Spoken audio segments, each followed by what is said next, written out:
अस्सलाम वालेकुम गाइस। आज की वीडियो की शुरुआत कुछ यहाँ से होती है, जो कि आज मैं ना कहीं घूमने वाला हूँ और ना ही कोई चैलेंज है ना कोई कुछ। तो आज है कोई यहाँ पे हम करेंगे कुछ बैठे बैठे एक कहानी जो कि हमारे गांव की है। तो ये कहानी जो है फिलहाल इस फोन में लिखी हुई, तो हम इसी को करते हैं कंटिन्यू और इंशाल्लाह उम्मीद करता हूँ कि इंटरेस्टिंग लगेगी आपको, जो कि हमारे गाँव जालीला के ही बारे में है। तो चलिए शुरू करते हैं बिना किसी टाइम गवाए। क्या आपने कभी सोचा है कि आपका गांव कैसे बसा? क्या पहले यहाँ भीड़ भाड़ थी या सिर्फ वीरान जंगल?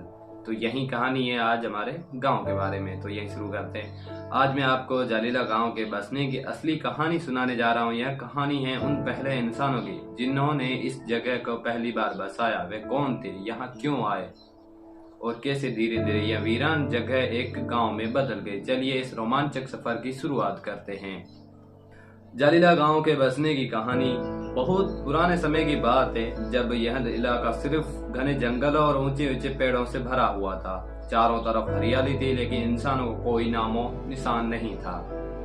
3-4 मुसाफिर एक दिन यहाँ से गुजर रहे थे। सूरज अपनी तेज किरणों से जमीन को तपा रहा था। वे काफी थके हुए और प्यासे थे। चलते चलते उनकी नजर एक कुएं पर पड़ी, जो उन्हें पेड़ों के बीच में छिपा हुआ था।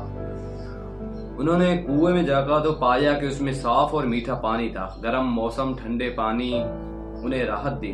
उस समय पानी की बहुत कीमत थी, क्योंकि दूर तक कुएं बहुत कम थे। इसलिए उन्होंने फैसला किया कि यहीं अपना ठिकाना बनाया जाए।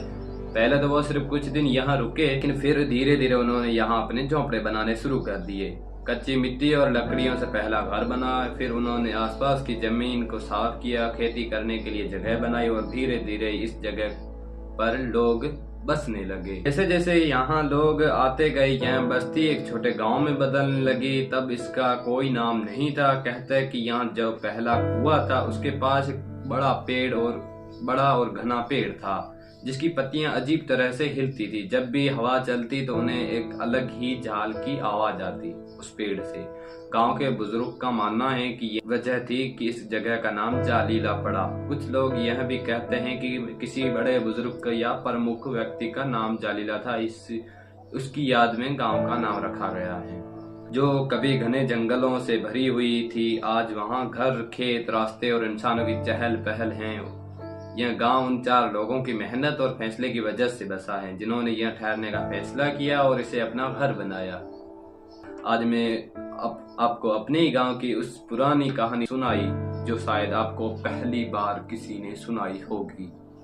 तो यही है मेरे गांव की जो शुरुआत ली, जो काफी समय से जो है बात ये चलती, मैंने सुनी थी, मैंने आधी सुनते कहाँ से शुरुआत कैसे हुई, तो वही कुछ था आज के इस वीडियो में। तो उम्मीद करता हूँ ये वाली कहानी जो है आपको इंटरेस्टिंग लगी होगी। अगर आपको पता थी या नहीं, जो मेरे गांव के पता थी या नहीं, वो मुझे कमेंट करके बताएं। और इसमें कितना झूठ है कितना सच है, हालांकि मैंने तो सुनी सुनाई बताई है। तो अभी तो मिलते हैं इंशाल्लाह जल्दी नेक्स्ट वीडियो में। तब तक के लिए बाय बाय।